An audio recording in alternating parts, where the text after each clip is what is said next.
Tudo bem? Como vão, queridas e queridos, mas principalmente queridas, né? Esse vídeo é feito principalmente para vocês, mulheres que estão querendo engravidar, mulheres que já estão grávidas e mães recentes que passaram pela experiência do parto, principalmente aquelas que parece que foram atropeladas por um caminhão e não sabem muito bem o que foi que aconteceu, mas têm uma sensação de que o que elas passaram não foi muito legal ou não foi nada legal, mas não sabem direito identificar. E para aquelas que têm medo, né, porque escutam histórias muito difíceis de parto, de parir, a gente vai trazer um assunto aqui à tona que é bastante delicado, às vezes pesado, mas necessário para que a gente não precise cair nesse lugar e saiba identificar e saiba construir ações de preparação para que a gente não precise passar por esta questão que é a violência obstétrica. Para a gente poder saber aí o que é violência obstétrica, a gente precisa entender primeiro, né, o que não é. Então, eu vou me apresentar aqui a partir de agora. Eu sou a Daniela Carmona, né? Eu ajudo mulheres gestantes a empreender a jornada da gestação, do parto e do puerpério, com autonomia, com qualidade, com consciência, né? Baseada nas premissas da humanização do parto, e também bebo na fonte da parteria tradicional, porque também pertenço a movimentos de revalorização das parteiras. Vamos lá, né? No meu trabalho como doula, como ativista, como professora de yoga para o parto, como uma pessoa que trabalha com aconselhamento de gestação, parto e pós-parto, o meu trabalho basicamente ele é na preparação, é em toda essa construção de conhecimento e de empoderamento da mulher. Eu sou muito mais o que eu considero uma doula pré-parto do que uma doula parto, embora eu adore acompanhar partos, né? O meu foco de trabalho é numa jornada mais a longo prazo, né? Eu tenho me deparado com experiências extremamente gratificantes e maravilhosas, mas também sou testemunha, né, de experiências muito difíceis, muito doloridas, muito sofridas. E como a gente sempre estabelece uma relação muito próxima e muito íntima com as gestantes, as mulheres com quem a gente vai acompanhar no parto, quando acontece algo com elas que é uma experiência muito ruim de parto, isso impacta na gente diretamente, né? Eu sinto essa dor, né, de não ter conseguido ou ter sido impedida de parir da maneira como eu acreditava que seria a melhor, como se fosse eu. É claro que eu não senti na carne, mas sinto no coração. Então, acho fundamental que a gente fale sobre isso, porque eu estou trabalhando, agora não na pandemia, né, porque não é possível, mas o meu trabalho fundamentalmente se deu na prática, ali no campo, na ação, aqui onde eu moro, em Florianópolis, que é um estado que é conhecido por tomar a frente, né, de várias ações pela humanização do nascimento na prática. Nós temos boas práticas e leis muito avançadas que serviram de modelo para outras leis estaduais e inclusive para leis federais que regulamentam questões da obstetrícia, tá? Então, uma delas é a lei estadual, né? Eu vou aqui citar a lei que é... Ela, na verdade, ela foi apresentada, o projeto de lei, em 2013, pelo gabinete da deputada Ângela Albino, ela que estava encampando essa luta naquele momento, mas encampando uma luta coletiva de várias mulheres aqui do estado, principalmente, né, entre doulas, pesquisadoras, ativistas, médicos humanizados, né, para poder regulamentar o que é violência obstétrica. Então, essa lei foi apresentada em 2013 e ela foi aprovada em 2016 e sancionada, publicada no Diário Oficial em 2017. Eu estava aqui em dezembro de 2016, no dia da aprovação, fui levada por uma colega doula maravilhosa e a plenária estava lotada e foi assim uma sessão emocionante, foi uma choradeira, até os deputados homens estavam super emocionados porque ela foi aprovada com unanimidade, né? Houve um reconhecimento unânime da importância dela, né? E ela tem sido usada como instrumento, por exemplo, para embasar as denúncias sobre violência que acontecem perante o Ministério Público, que é o principal canal que recebe essas denúncias, tá? Como ela é uma lei modelo, eu acho legal a gente pegar ela como base para poder entender o que é violência obstétrica e como é que ela destrincha a violência obstétrica. Então vocês vão ver coisas aqui que provavelmente muitas de vocês passaram, principalmente as que são mães, ou que as mães de vocês passaram, ou amigas, colegas, mulheres que vocês conhecem passaram, ou que vocês já ouviram falar, e que não tem certeza que isso fosse violência ou não. E veja só, é crime, tá? É uma infração grave, na verdade. Então vamos lá. Considera-se violência obstétrica, isso está no texto da lei, tá? Todo ato praticado pelo médico ou pela médica, pela equipe do hospital, por um familiar ou acompanhante que ofenda de forma verbal ou física as mulheres gestantes em trabalho de parto ou ainda no período do puerpério. Então, é violência física e verbal. E não só no parto. Você pode ter sofrido violência na sua gestação, você pode ter sofrido violência no tratamento do seu bebê depois que ele nasceu, você pode ter sofrido violência junto com o seu bebê quando você vai numa consulta ao pediatra ou em consulta de rotina com relação a bebê e você, mãe, um retorno, alguma coisa assim.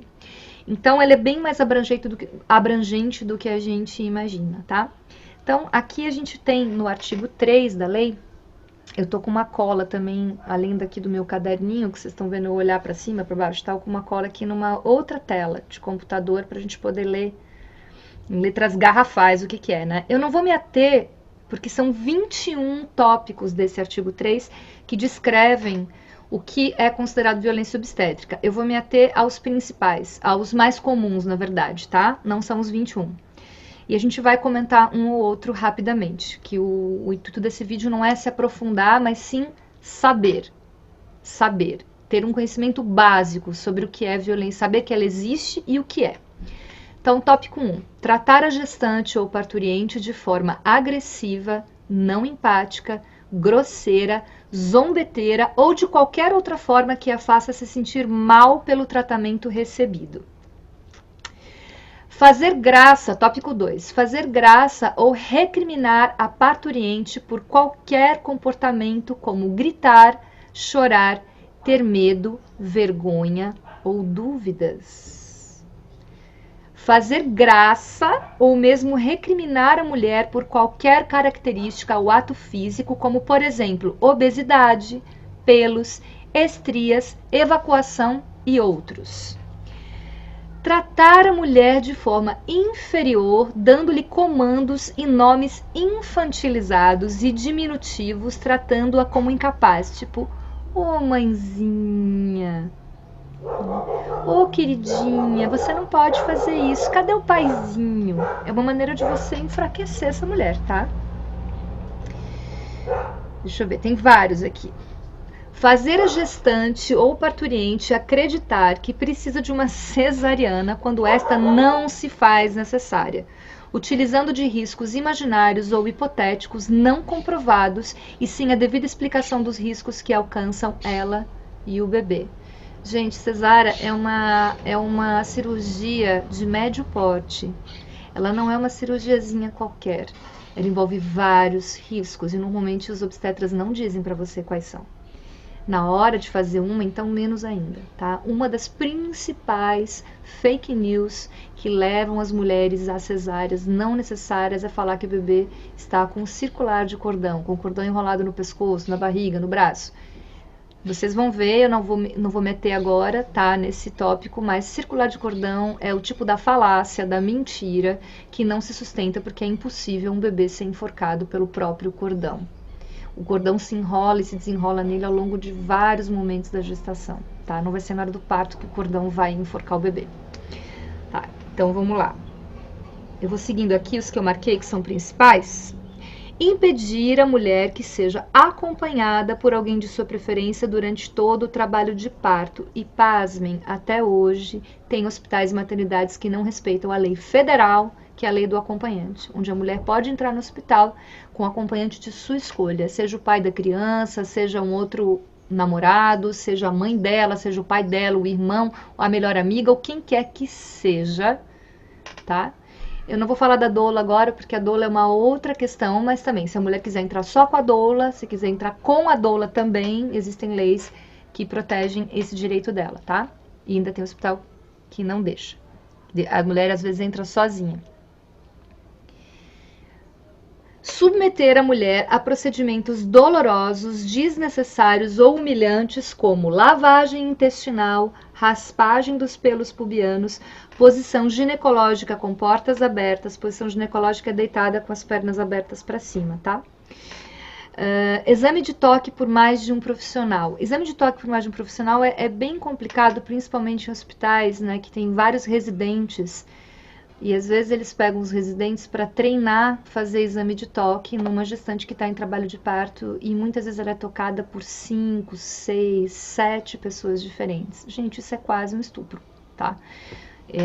Existem leis que protegem a mulher desse tipo de constrangimento e é violência obstétrica, sim, ok?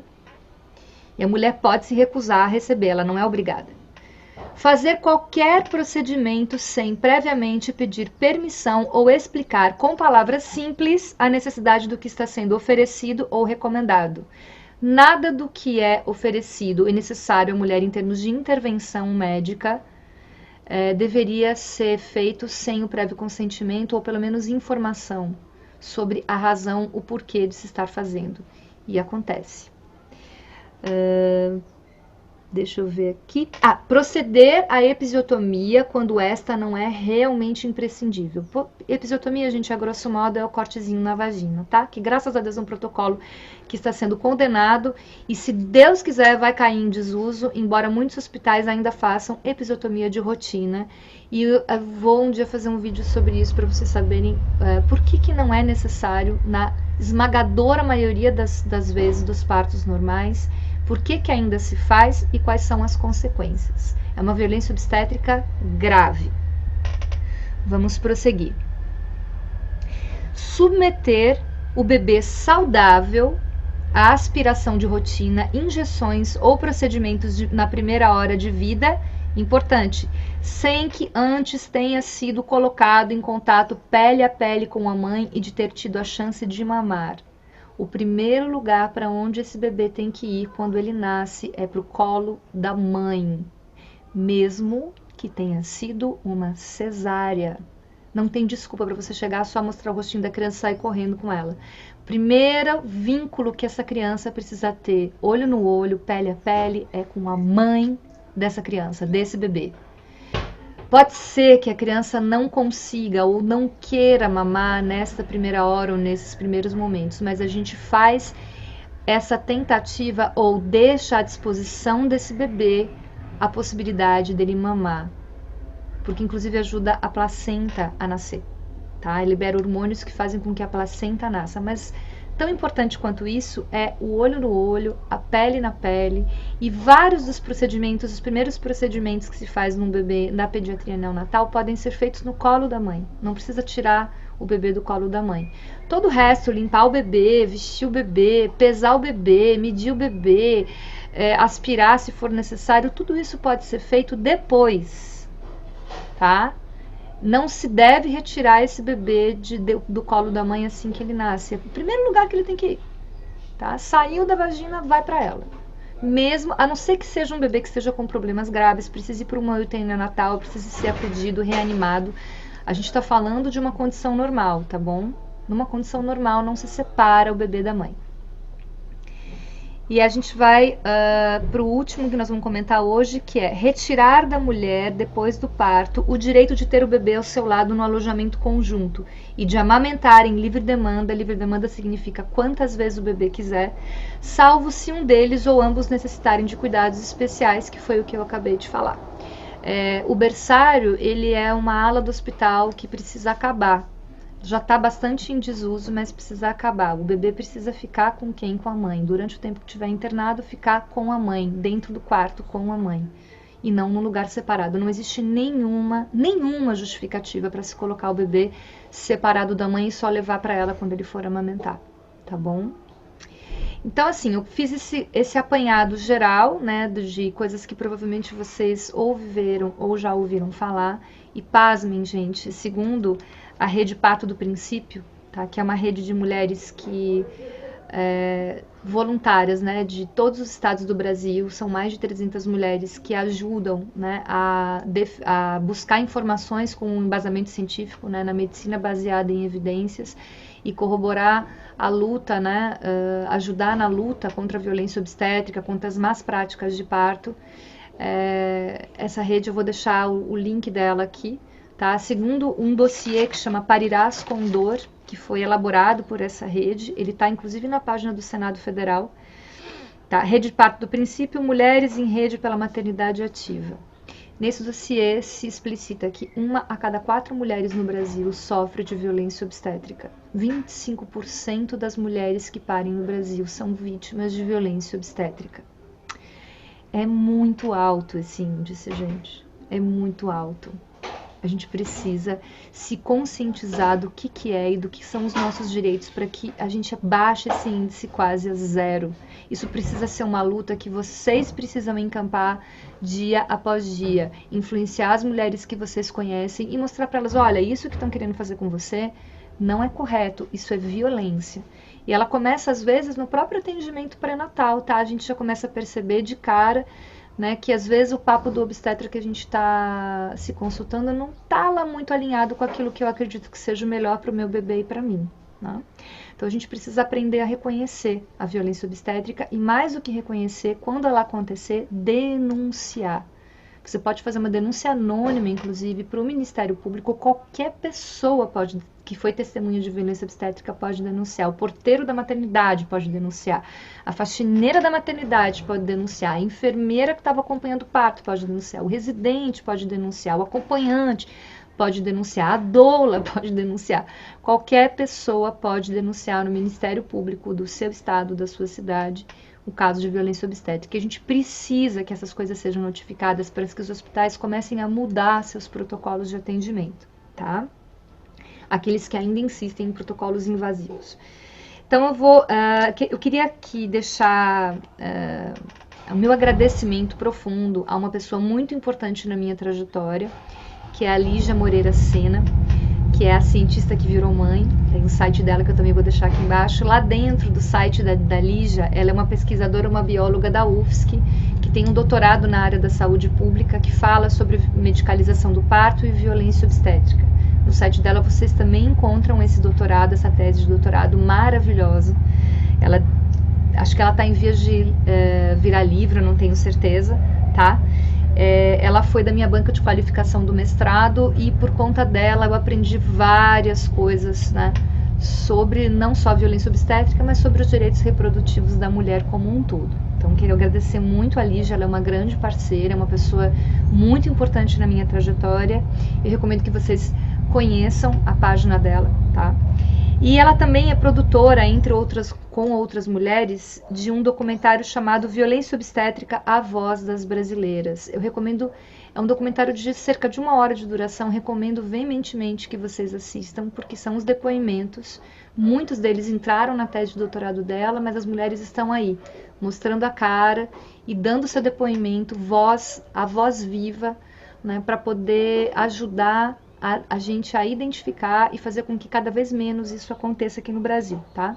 Eu também recomendo, vou deixar o link do vídeo também aqui na descrição do vídeo, tá? E eu também recomendo os 3 documentários, né? O Renascimento do Parto, 1, o 2 e o 3. Principalmente o 2, ele discorre um pouco mais sobre violência obstétrica. É pesado, eu não recomendaria para mulheres que estão em gestação e estão bastante sensíveis de cara. Eu conheço algumas pessoas que eu atendi que viram, né? Mas os 3 são bem importantes porque eles trabalham com um novo paradigma de parto, né? Esse nome, inclusive, ele é em homenagem ao livro homônimo do Michel Audin, que é um pesquisador francês, médico obstetra, tal, que é um dos precursores, um dos pioneiros aí do movimento pela humanização do nascimento.